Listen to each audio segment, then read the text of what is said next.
Alright, so a couple weeks back, I did something I wasn't gonna do again. I got back on Hinge for like the 300th time. Now, I ain't never been big on dame naps. I'm a run into somebody at a function type of guy.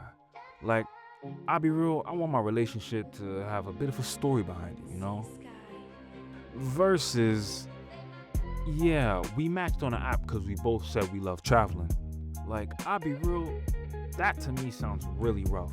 And I even got a family member that's married to a dating app, and she's like the best person ever. So I ain't even trying to fully knock it, which is why I decided to hop back on it.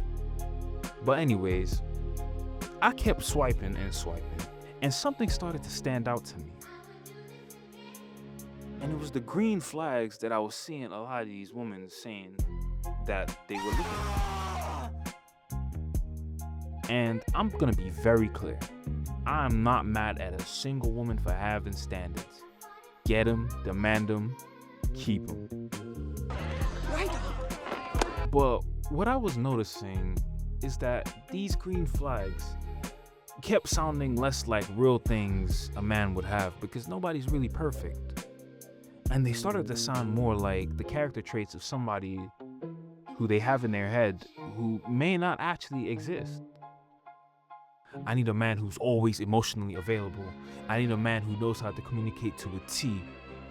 I need a man who will always protect my peace and put me first in any circumstance. I'm gonna be real, sis. You sound like a fill-out Google form. But then I noticed something else.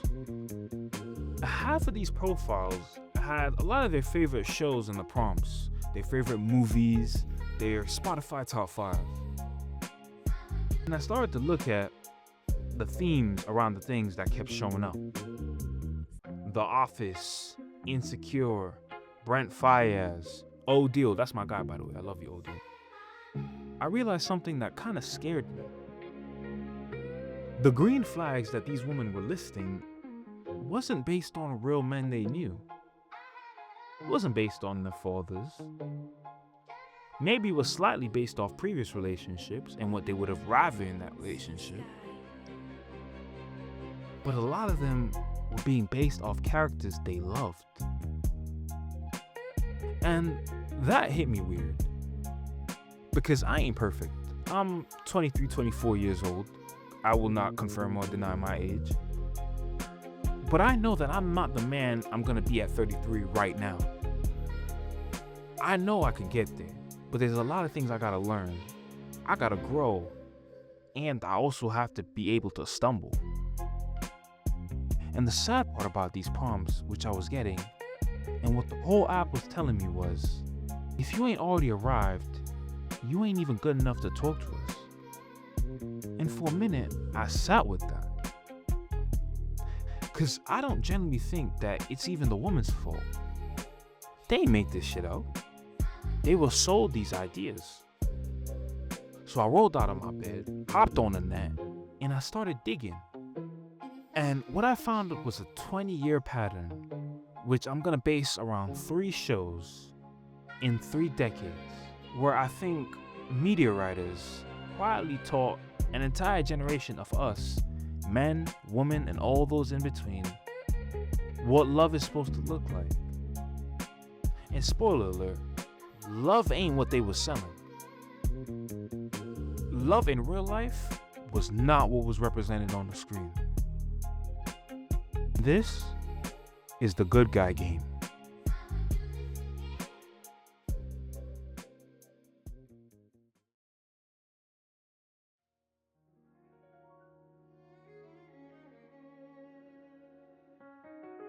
Alright, what's going on, y'all?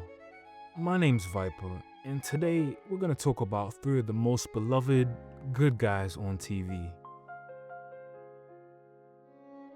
Jim Halpert from The Office, Lawrence Walker from Insecure, and Gregory Eddy from Abbott Elementary. And we're gonna delve into how these writers on these shows taught us that passive masculinity is the same as healthy masculinity. Quick spoiler alert, it ain't. Now, if you've been watching TV for the last 20 years, you know the type. Soft-spoken, sensitive, got a hobby that signals death. He looks at his crush like she's the answer to his unresolved childhood issues. He doesn't cheat. Well, at least not in obvious ways.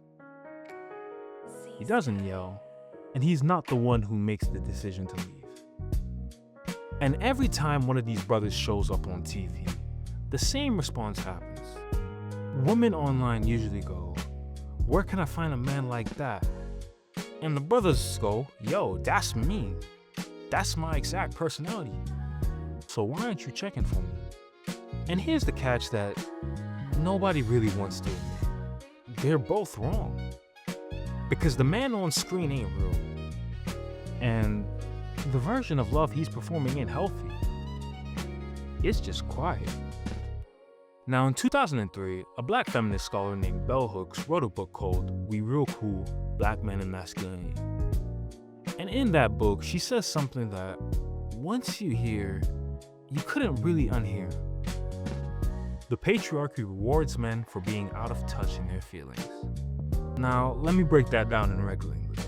You see, the system that we live in, the rules about how a man is supposed to act, it actively gives you points for not knowing what you feel, not saying what you feel, and not asking for what you need.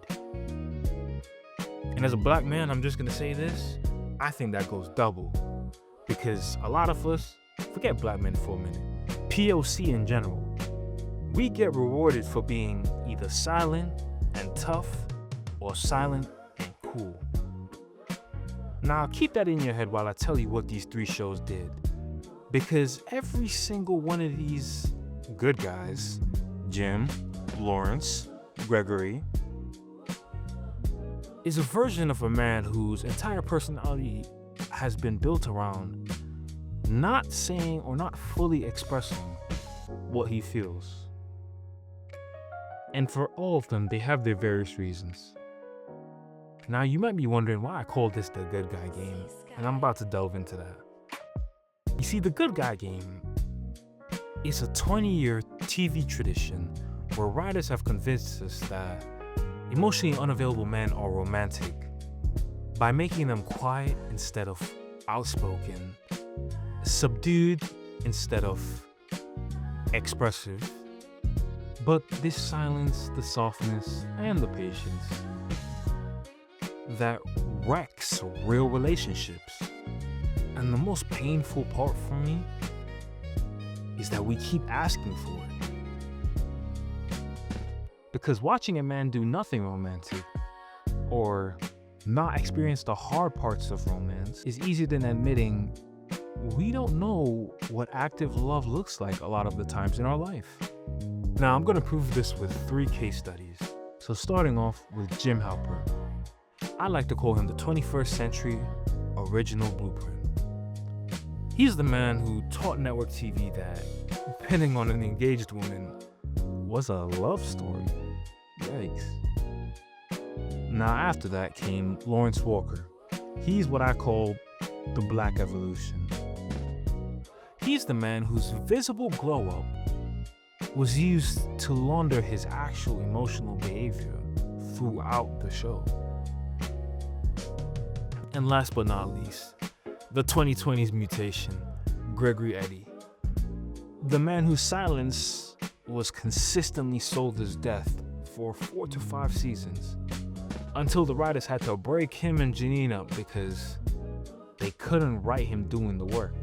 And by the way, as I was writing this originally, they broke up, and now all of a sudden they had one conversation and they're back together. Not too much work was done still.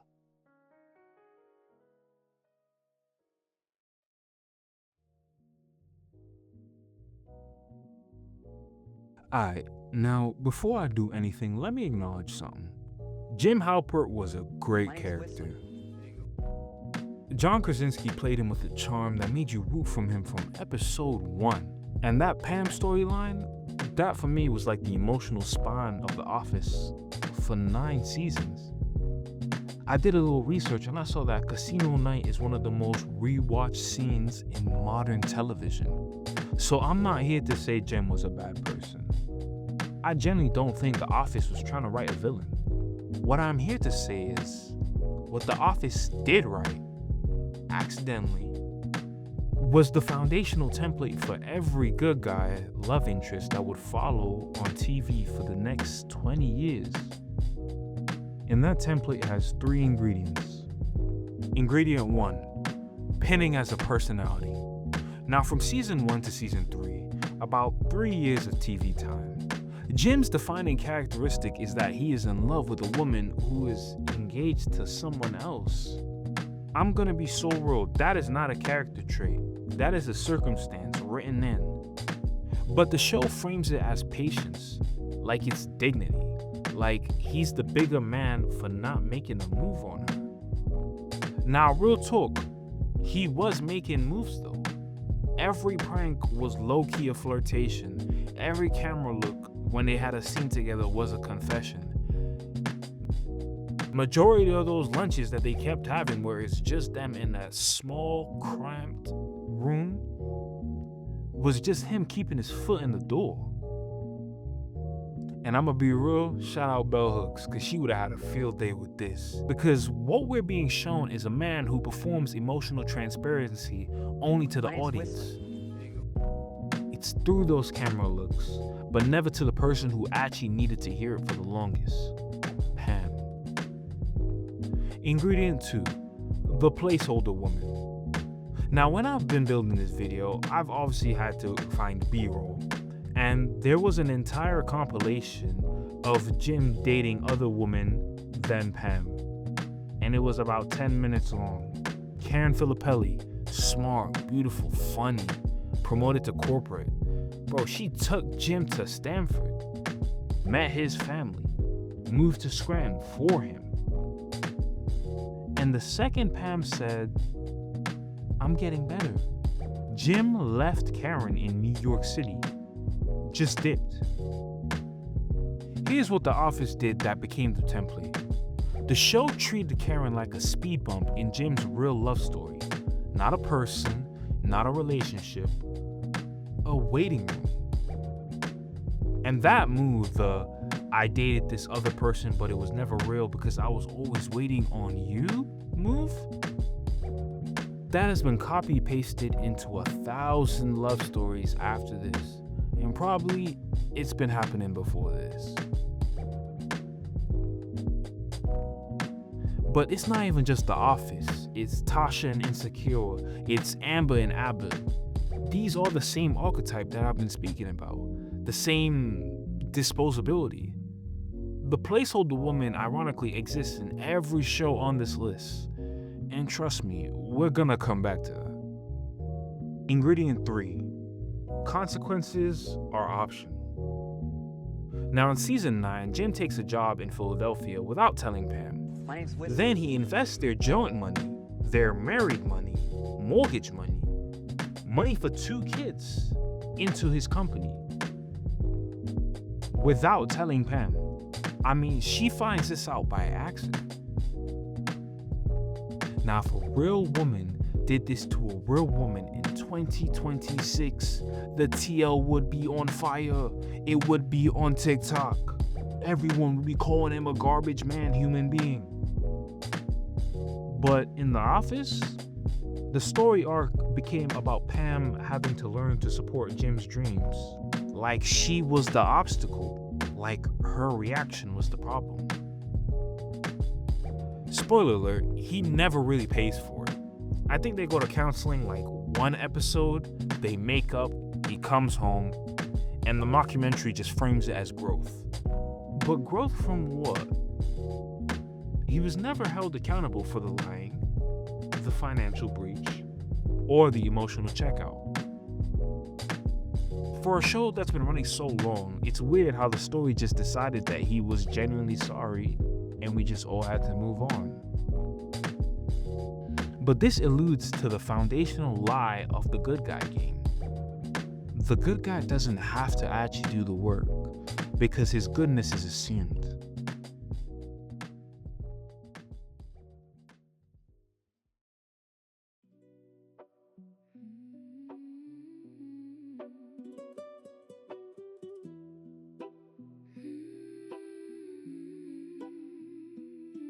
Now, when Insecure premiered in 2016, I ain't gonna lie, it was a moment.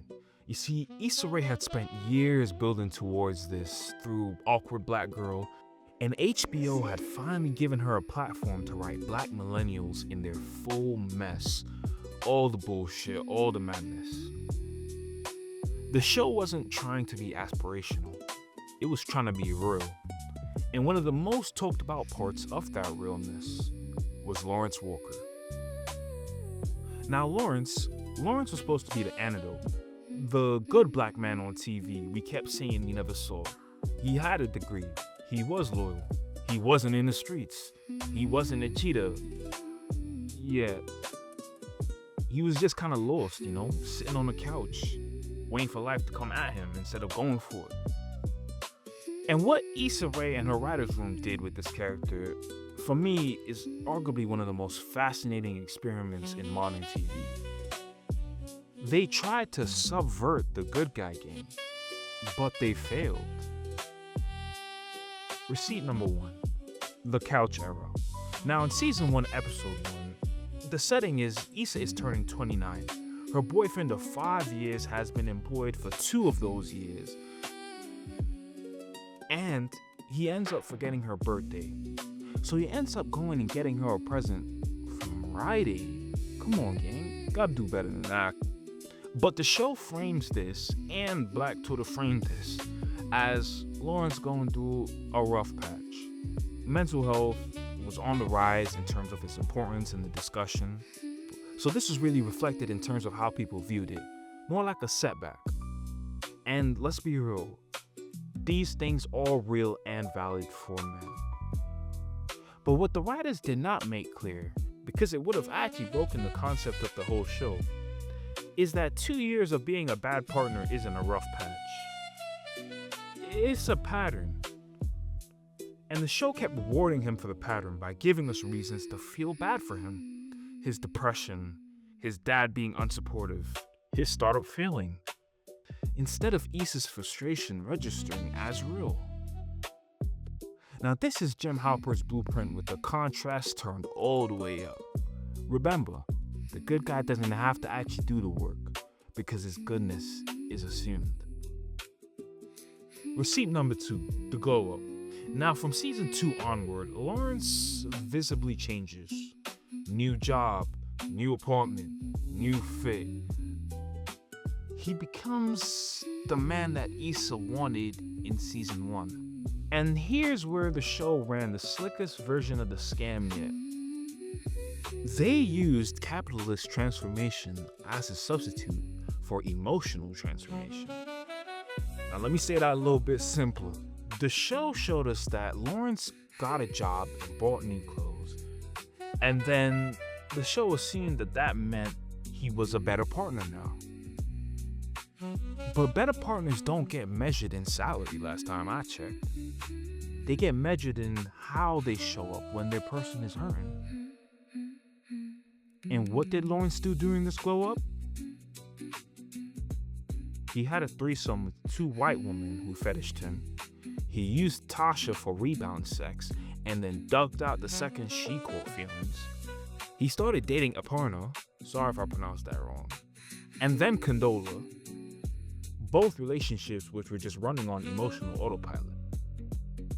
And spoiler alert, Condola ends up getting pregnant during the time he was trying to get back with Issa. I'ma say straight up, none of that was growth. That is just a person with a better wardrobe and some better swag and a bit more confidence doing the exact same things. Receipt number 3, the finale. Now I'm gonna fast forward really quickly to the end, right? Because I think this was a very vital part that I think the entire show had been building up to, obviously with it being the finale, but this one hit. So it's been 5 seasons, 50 episodes, and the question you're gonna ask is, where does this central love story end? She gives the grand romantic gesture. She fights for it. She tells Lawrence what she wants.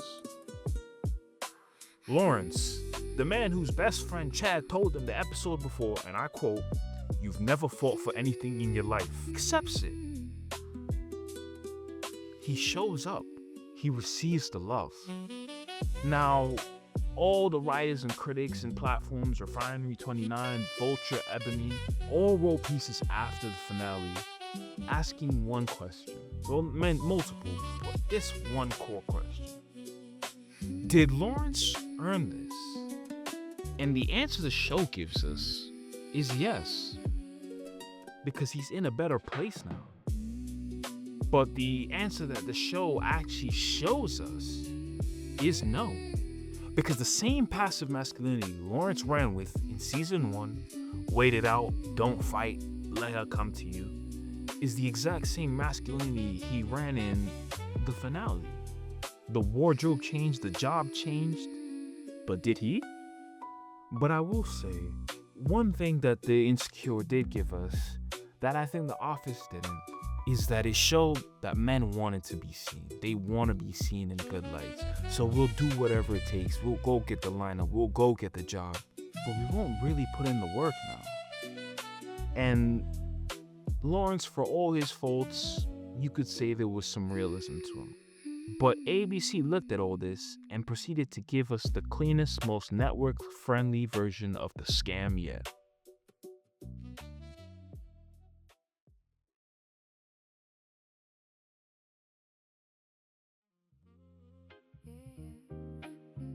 Now, Quinta Brunson, she made Abbott because she wanted to write a workplace comedy about black Harry, teachers in what can I Philly. do for you? And what she also accidentally did, whether she meant to or not, was give us the most refined and most publicly acceptable version of the good guy game I think ever put on TV. Gregory Eddy. Now, personally, I got a few gripes with Gregory, but I do like him. Gregory, played by Tyler James Williams, a black kid who's less beautiful. We know his face since he's been on TV since Everybody Hates Chris. Honestly, to me, he is the most talented actor in the entire Abbott cast.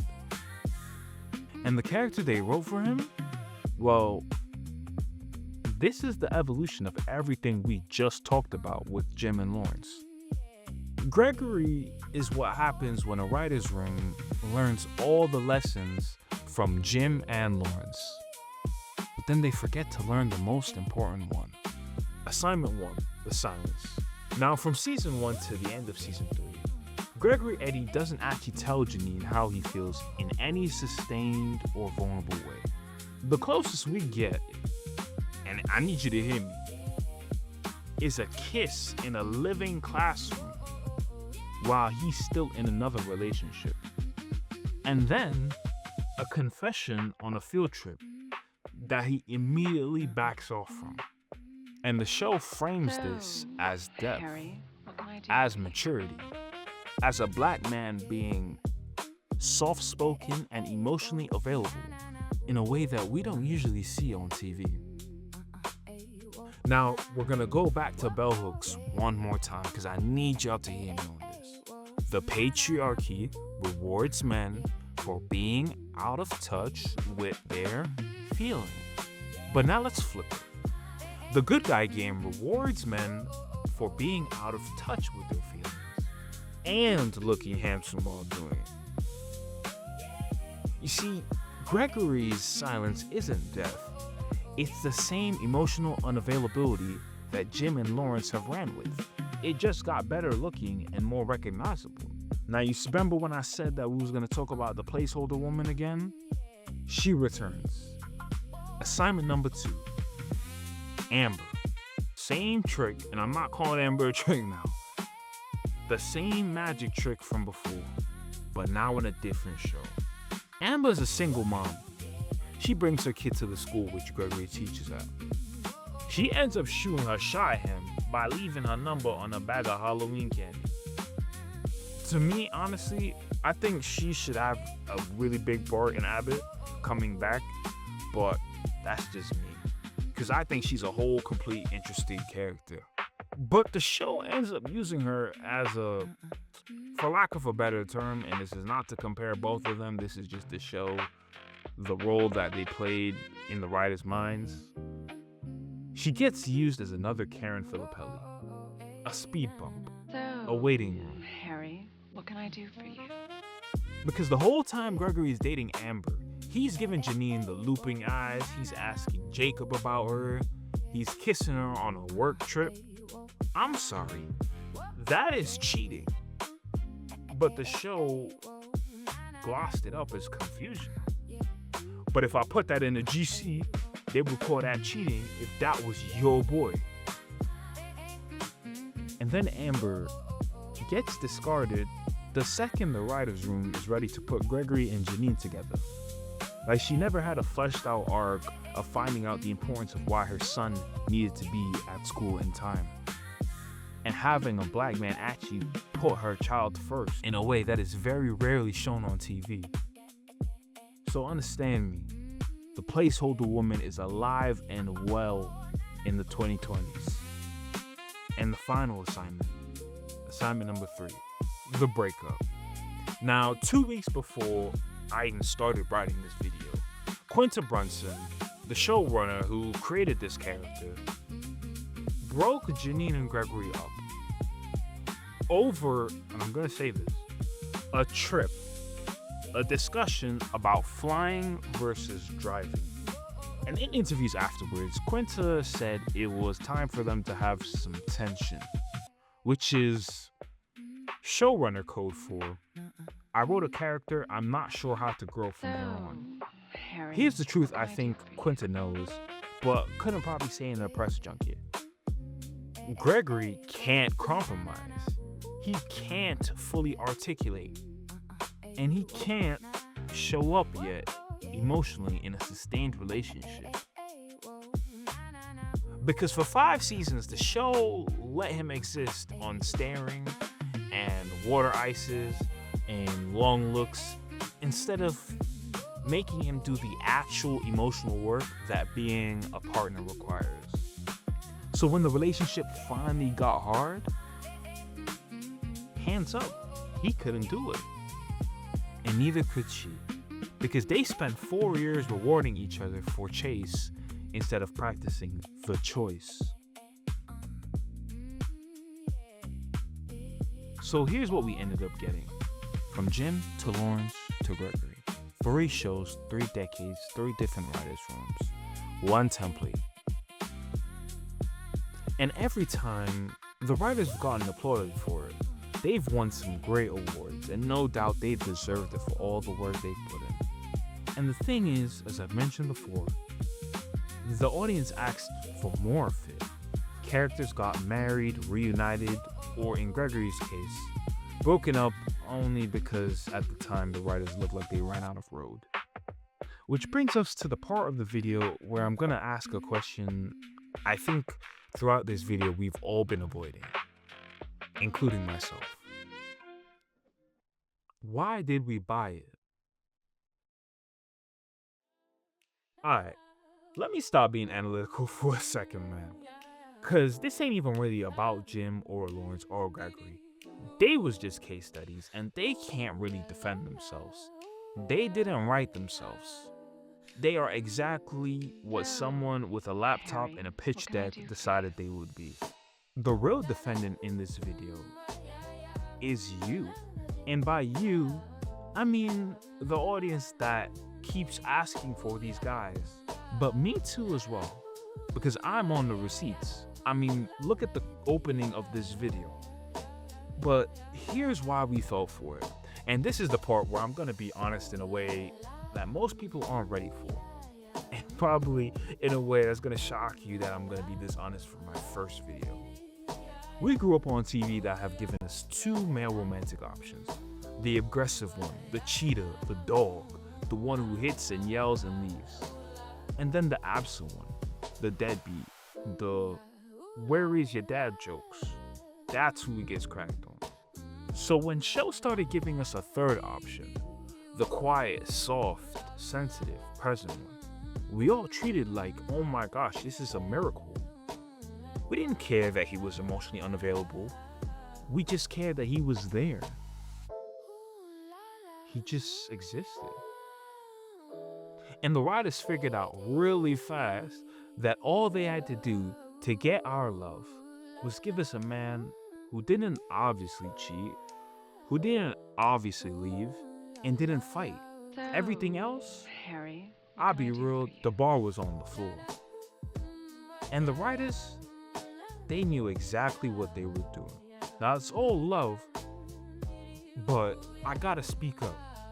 Because Lawrence, who actually has to do the inside work to win Issa back, they know that that's a show where the audience is gonna sit with discomfort. A Gregory who actually communicates from episode 4, a Jim who actually faces consequences for athlete, that's a show where the main character is wrong. And those shows sadly don't get renewed because the audience won't tune in for honesty. We tune in for comfort, to get away. So the writers, cooking up in their rooms, gave us comfort food for 20 years relationship.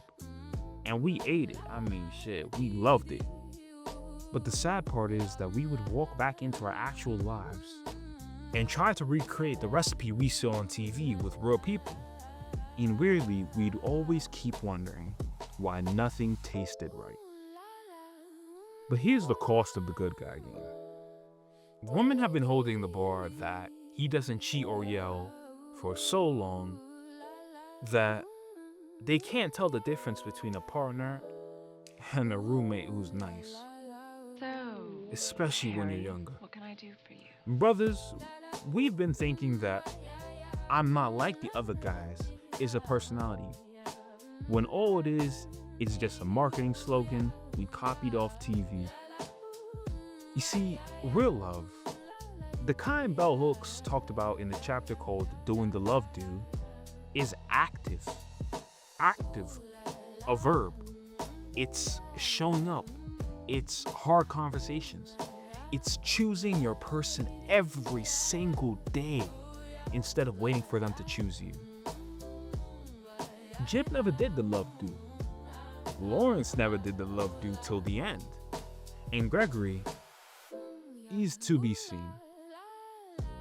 And we, as the audience, have never asked the show to make them.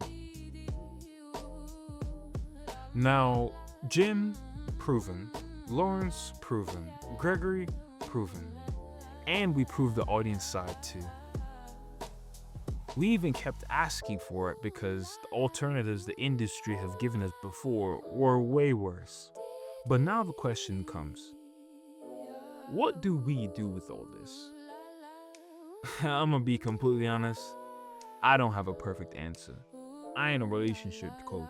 So, I ain't a therapist. Harry, what can I do for I'm you? just a guy from Brooklyn who just watched way too much TV, feel me? But here's what I do know. The next show, the next romantic love story that actually moves the culture forward is gonna do one thing different. It's gonna show a black man having a hard conversation on screen, in the moment, with the woman that needs to hear it. Not in a voiceover, not to a friend at a bar, to her, out loud. Cause that show, that single scene of a man choosing active love over comfortable silence, for generations, that will do more for how we have loved each other than 20 years of Jim, Lawrence, and Gregory combined. Until then, we out here making bell hooks proud by recognizing the scam, naming it, and refusing to call mid the standard anymore. Now, if this hit you, drop a comment with the show or character that you used to think was the blueprint, and what you see now that you didn't see before. I'll be real, I'm reading every single one. I'm gonna be responding. I kind of want to build this conversation together. Now, real talk, like if you made it this far, man, it actually goes a long way, helps the algo. Y'all know the script. But it gives me reception of what you guys like more if I need to change my content. You know, honestly, I was thinking that this will be my last try at YouTube. But I'm gonna keep going this time. Every time I fell short and I gave up, kind of fell into that Lawrence kind of just sitting down, just drifting through life. And I said, no, I'm gonna actively change something. I'm gonna actively speak these thoughts I have in conversations with the guys or with my homegirls. And as for the next video, it might be on film, it might be on music, it might be on Michael Jackson. But I'm Viper. Thanks for watching. I'm out.